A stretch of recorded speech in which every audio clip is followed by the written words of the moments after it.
Well, good morning. Thanks for sharing your Sunday morning with us. I hope it's going well so far for you. A lot of important issues are being discussed in the nation's capital, so this is a good time to get an update from someone right in the middle of the action. Senator Gary Peters is here, and we'll talk with him right now. From TV6, this is The Ryan Report. Now, here's your host, Don Ryan. Well, Gary Peters was elected to represent the state of Michigan in the U.S. Senate in 2014. No stranger to the nation's capital, he also served in the U.S. House of Representatives starting in 2008. In the 114th Congress, Peters serves on the Senate Commerce, Science, and Transportation Committee, the Homeland Security and Governmental Affairs Committee, the Small Business and Entrepreneurship Committee, and the Joint Economic Committee. Senator Peters is our guest this morning. Welcome back to the Ryan Report. It's great to be with you, Don. Always a pleasure. There's a lot of issues out there, but we just have to talk politics for a few minutes. Of course, why not? With what's happening in presidential politics, I don't think anybody would have predicted that Donald Trump would be leading the Republican Party at this point, not the party, but the presidential campaign. Right. And that Bernie Sanders would be kind of in there for the Democratic Party. What's your reaction to all this? Yeah, it's certainly all the pundits have been proved wrong, which I think is good. I like to see the pundits proved wrong and let the American people speak, and that's what elections are all about. So we have competitive races in both sides. I think that's good to have very competitive races. Now we've completed primaries or caucuses in a couple of the smaller states. Right. The next few, especially through March, will be telling when all the big states start to vote. So I'm sure it'll shake out at that point. There are a lot of people who are saying that not only the votes we've had so far, but the polls really represent kind of a backlash about what's happening in government today. Do you agree with that? Well, I do think that folks are really, there's a lot of angst out there. Folks don't like what is happening. You're seeing middle class incomes have been flat for a long time, receding. It's been more difficult for folks to get ahead, so people are looking for change. And you certainly feel that. I understand that frustration, and people are looking for something different. And who would have guessed that Bernie Sanders would turn on the young crowd?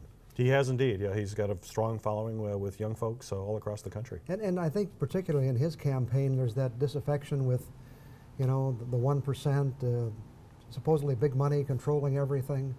Right. Well, and I think that's another thing that folks are fed up with in politics, is that you do see an awful lot of money going into it, which I think ever since the Supreme Court decision that really opened up the floodgates, you basically have a few billionaires that can put in millions and millions of dollars in these campaigns. And to me, that's corrosive to democracy, to what makes this country great, is that everybody has an equal voice.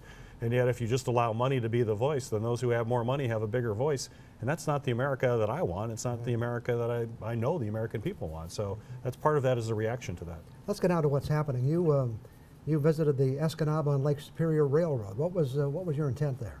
Yes, I did. And my intent is to continue to work to support short-haul railroads. And I serve, as you mentioned, on the committees. The Commerce, Science, and Transportation Committee has jurisdiction over airlines, railroads, trucking, all the transportation aspects. And I believe railroads are particularly important to our country, but short rail are very important for us in Michigan. You know, if you think about Michigan, we're two peninsulas. And being a peninsula puts you at a disadvantage in rail, because the big rail lines run from the East Coast to the West Coast. They do a straight line. They don't usually come up a peninsula. So we really count on the small short line rails. In fact, we have 20 of them in Michigan. I was at Escanaba and the Lake Superior Railroad today because it's a very important link here in the Upper Peninsula. I'm working on legislation to continue to have a tax credit to help small railroads when they are putting in infrastructure improvements in their rail lines and into the rails and the bridges that connect these smaller communities. And they need to do that, and it's really important for small business to have access to a rail line and timber, for example, and forestry, which is so important here in the UP. You can move some of it by truck, but rail is incredibly efficient. Are we seeing kind of a renaissance of railroads in the transportation industry? Well, railroads are so efficient. You can take an awful lot of freight a long distance on very little fuel. So it doesn't cost less money per mile to travel by rail. And so if you're going to transport something over a very long distance, it makes sense to do it by rail versus some of the other alternatives. But the short line is important to connect to those main rails, which is why short line rails, which is tough, they tend to be small businesses and have very narrow margins, any help that we can give.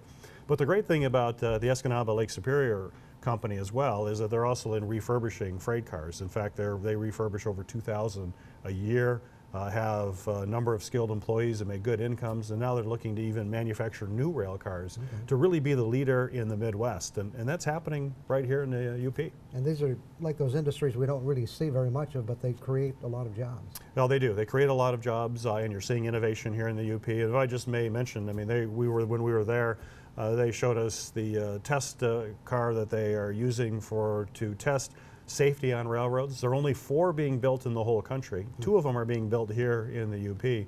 And we've had a lot of rail derailments, especially with oil tankers recently. We want to get a better sense of what's happening, how do we increase safety.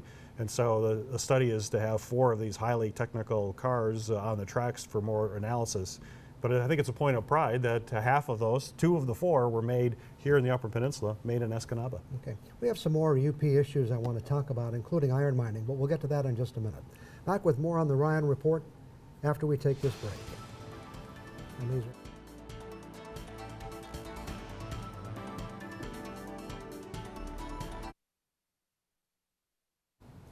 Talking this morning with Senator Gary Peters. Let's talk about iron mining. Some real issues here, some concerns. Empire Mine probably is going to be closing this year. That represents probably 500 jobs. But the industry itself is having a lot of problems, much of it relating to foreign steel being dumped in this country. Have you followed that issue? Oh, I'm following it very closely because it's having a major impact on jobs here in Michigan, around the country, but certainly in Michigan. And you're absolutely right. We're just having a lot of steel that's being dumped on the marketplace from China and other places that has depressed the price so much below the cost to actually produce the material. So we've got to have stricter and tougher trade enforcement. Actually, just this last week, before coming here to Marquette, we voted on a customs bill that will put in and strengthen our enforcement abilities, particularly in the steel industry, because this is simply not sustainable. There are folks that want to dump steel. They basically want to force out producers in our country, and then they'll have the complete market and raise the price, and in the meantime, we'll have lost jobs. So that's simply not acceptable. We've got to be much more aggressive in trade enforcement.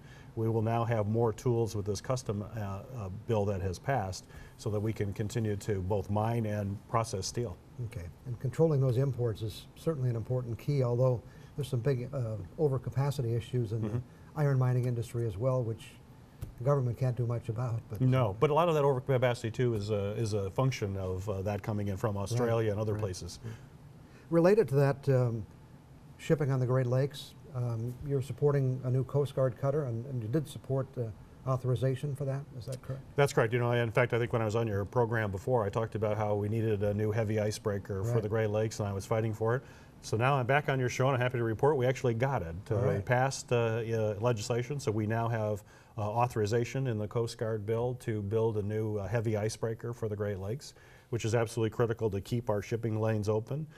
We have a great fleet now, but it's aging, and some of those go back to the 1970s. We only have one heavy icebreaker, which is the Mackinac, and that's starting to age as well. So having this authorization is critical for us for the next stage. And I understand part of that authorization too involves the Coast Guard being more adept at dealing with some underwater oil spills, problems of that nature? It is. I'm focused as well to make sure that the Coast Guard has what it needs to direct response for oil spill. Particular concerns about the Line 5 across the Straits of Mackinac. I've worked on that in a couple areas. I've actually got some legislation with pipeline safety that has passed, but also empowering the Coast Guard. And the thing that related to the Coast Guard, the thing that surprisingly enough was not part of response plans is what do you do if there's thick ice cover?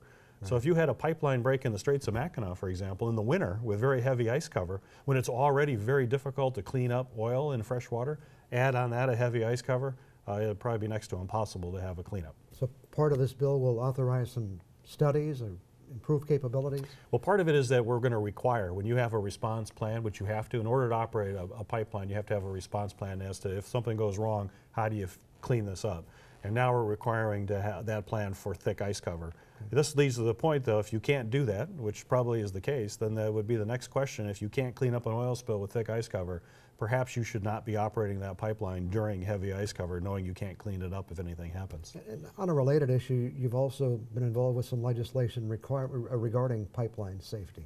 What are you proposing there? Yes, and that's really strengthening pipeline safety across the board. But I think one of the most significant parts of a language that I got into the PHMSA, that's the federal agency that oversees pipelines, was to put all pipelines in the Great Lakes Basin to consider them high consequence pipelines, which means the most robust federal oversight you can have on a pipeline. Usually it's only specific areas that get that high consequence. I was able to get the entire Great Lakes Basin. And where that's particularly important is the Line 5 that goes across the straits, as you know, goes all the way across the UP. So it starts and almost runs the whole length. There are many sensitive areas or tributaries that go into the lake. Plus, I just want to do everything I can to make sure we protect the UP and continue to protect the great beauty that exists here. Let's talk about Flint for a minute. Obviously, really a tragedy, but also a poor reflection on the state of Michigan. Yeah. What went wrong? I think we know what the consequences are, but how did we get here? Yeah, well, it is catastrophic, obviously, and it looks as if you had basically an unelected emergency manager that made a decision to use Flint water in order to save some money prior to a new system that was coming on board. Even though Flint water was known to be highly corrosive. In fact, General Motors stopped using Flint River water in their engine plant because it was corroding engine blocks. And yet a decision was to use this water that GM had rejected. And then they did not put in the chemical necessary to prevent some corrosion. And when you have an older urban area like Flint with a lot of lead pipes still in existence, that corrosive water ate those pipes away and released an awful lot of lead. So this is something that should have never happened. They should have probably never used Flint River water to begin with, but two, you should have then put in the proper chemicals to at least try to mitigate it. What can the federal government do to help here? Well, I'm hoping to bring some resources. Now, certainly, as you mentioned, the state government's responsible for this. This happened on the state government's watch. It was the governor appointed the emergency manager, unelected, only reported to the governor in the state. So my view is the state broke it. The state needs to fix it and to put resources. But in the federal government, I want to be there to help to provide additional resources because the cost is so great, especially for the children of Flint. Once you've been exposed to lead, this is a lifetime thing. Once it's in your brain and it impedes brain development, you'll have to live with it. So these are long-term costs, and we're working to bring some federal resources to supplement what the state of Michigan will do. Anything else that can be done as far as replacing those pipes in Flint? They have to be replaced. Will there be some federal help there, do you think? And that's part of the resources. We want to have also infrastructure help. So they're going to have to be replaced, especially the lead service lines. We're finding and the extent of that is still undetermined. They're still studying exactly what extent that is, but there's going to be thousands of properties that have lead service pipes from the main pipes into their house, and those are the ones that have corroded, and unless you replace them, you're not going to fix the problem. Okay. More questions coming up in a minute. Back with more on the Ryan Report after this break.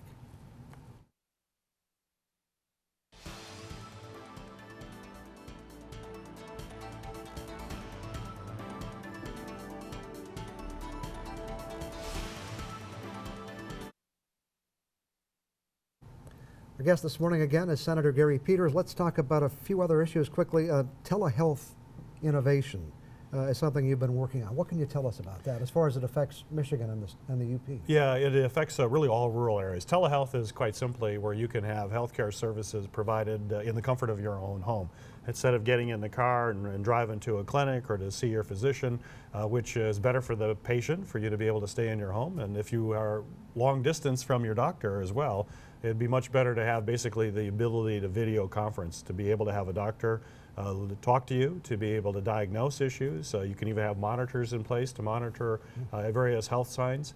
So I'm working to get Medicare to pay for those services so that we can see even more telehealth. It's really the new frontier of medicine, where you can stay in your home and still have access to not only a general practitioner, but even specialists that will be able to talk to you. You've also been working on a bill regarding home health care assistance, making that more available for people. What needs to be done there? Well, it's also about reimbursement to make sure that more of this health care can be delivered in the home. And unfortunately, a lot of the payments way they work isn't following really where people are and where the economies of scale are. It's often cheaper to keep somebody in the comfort of their home than it is to bring them to some sort of residential facility. And most of us, we'd rather be in our home. We don't want to be somewhere else. We want to be in the comfort of our home, but you still want to have access to professionals. So home health care as well as telehealth really addresses that important need. We just kind of skimmed over it, but we talked about the mining industry, but jobs obviously is important. You're involved in committees that are concerned about jobs. Are there some things the federal government can do to improve economic development in a region like ours?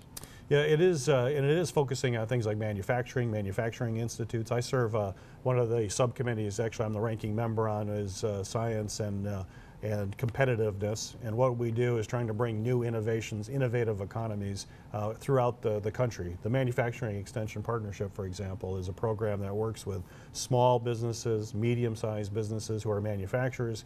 How do they work more efficiently, as well as how they work with entities like the Commerce Department to be able to export not only around the country but around the world. So I'm very involved in economic development issues related to small and mid-sized businesses.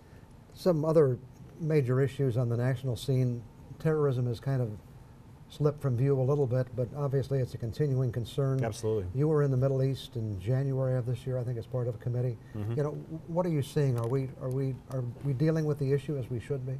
We're dealing with it, but we have to be, as you said, constantly vigilant with it. The Homeland Security Committee that I serve on has responsibilities for that. We have to be focused on securing our borders to make sure we're doing everything possible there, but also make sure that we have the intelligence services that can identify potential threats and stop those threats before they occur. But it also means dealing with ISIS, which is a major problem in the Middle East. We have to continue to be pushing back, getting the world community engaged in that. We're right now actively engaged in airstrikes against ISIS positions with a coalition, but hopefully we'll be able to work with some of our Arab country partners to put some Arab soldiers on the ground to be able to effectively push back against ISIS and really break the hold that they have on parts of Syria and Iraq. One of the concerns now is homegrown terrorism. Yes. Are we doing enough? Do we have the resources to deal with that issue? Actually, I'm very worried about that. I'm glad you brought that up because to me that is a major concern. And I don't think we're doing enough in that area. And that's probably some of the most vulnerabilities we have. And if you look at ISIS, for example, they are incredibly sophisticated when it comes to using social media and being able to use the tools of the internet to reach out to folks who are disaffected, who may be able to, they may be able to convince to engage in terrorist activities. We have to be able to counter that, and right now our efforts, in my view, are not adequate, and that's where we got to put more focus on. We have some of the best computer folks in the world. We have the Googles, the Facebooks, you name the high-tech companies. They're American companies. We have to put together a consortium of folks who understand this, push back, and counter what ISIS is doing. We have only 30 seconds, but you had reservations about the Iran deal, but did support it. Are we heading in the right direction, do you think? Well, I'm pleased in the short run. We know the Iranians, the enriched uranium is no longer in Iran. They've put cement into their reactors, so they're not creating plutonium. So as of right now, they do not have a quick path to build a nuclear weapon, so that's the important thing. But in the long run, I don't trust the Iranians at all. We have to be vigilant. We have to be focused, and if they start cheating on that agreement even slightly, we have to be very aggressive in pushing back. And although in the short run it looks good, we can never keep our eye off the ball, or we always have to keep our eye on the ball. Okay. Well, as usual, I have a lot more questions than time. In fact, we've run out of time. But thanks very much for coming in today to share the information we've had. It's good to hear from someone who's right in the middle of the action. Well, it's great to be with you. Thank you so much. Thanks so much. Back with more on the Ryan Report after we take this break.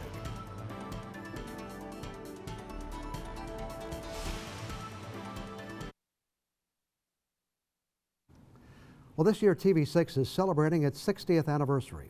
It's more than just another milestone for us. It's the anniversary of a unique and special relationship between a television station and a wonderful community known as Upper Michigan. I wasn't working here in 1956 when the station went on the air, but I was living in the area and watched it happen. I first joined the staff in 1965, and through the years have spent about 15 great years working for TV6. Through the course of this year, I want to share a few memories and a little history about this place. Today it's history as we go back to the very beginning. This was the era when television was really exploding as stations were opening in small cities all over the country. In towns a little larger like Green Bay, the new media arrived a few years earlier. WBAY-TV in Green Bay signed on as the the second television station in Wisconsin in 1953. WTMJ in Milwaukee was the first. But television arrived here when WDMJ-TV went on the air. Those were the first call letters of the station we now know as WLUC-TV. The picture was in black and white, color hadn't been invented yet, and the screen size was probably 17 inches, unless you were one of the lucky ones with a 21-inch set.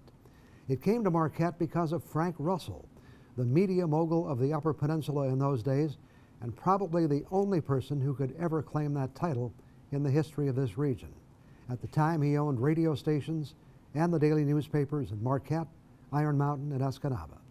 Russell was a unique personality and a shrewd businessman who not only brought television to town, but the area's first FM radio station as well. WDMJ-TV had its beginnings in what formerly served as the studios and offices of WDMJ Radio, located upstairs in the present Mining Journal building. As the headquarters for the radio station, they were probably the finest in the UP. For a TV station, they were pretty small quarters. During its 50th anniversary, I spoke with a number of people who were associated with TV6 in those early days, including Bob Luke, the first station manager, who moved into that assignment from WDMJ Radio. Talking with Bob confirmed what one would expect. Putting a television station on the air in Upper Michigan in the mid-50s was a major challenge. But getting the station on the air was just the beginning. Television then and now depends on advertising revenue to pay the bills. Businesses buy advertising because they want to reach a mass audience. But for WDMJ-TV, there was no mass audience. It's not that people didn't want to watch. Many of them just didn't have a TV set. Bob Luke said one of their big challenges was getting the set count up. But with all the challenges they faced, they brought television to Upper Michigan. And even with very tight budgets, they managed to put on a nightly newscast and some other local programming, while the CBS network drew a lot of viewers with shows like Gunsmoke, Jack Benny, The Honeymooners with Jackie Gleason, I Love Lucy, and others. When Post Corporation of Appleton, Wisconsin bought the station in 1960, they changed the call letters to WLUC-TV, and that's who we are today. I have more stories and memories that we'll save for another day. But for now, those are the rambling thoughts of someone who's been watching television since it first came to town. And that's a long time ago. I'll be back in 2 minutes. Just about time to wrap it up for another week. The Today Show is about ready to roll. Thanks to Senator Gary Peters for joining us this morning to provide his perspective on many of the issues being considered in Washington. Thank you for watching today's show. I hope you have a great day and join us again next Sunday morning.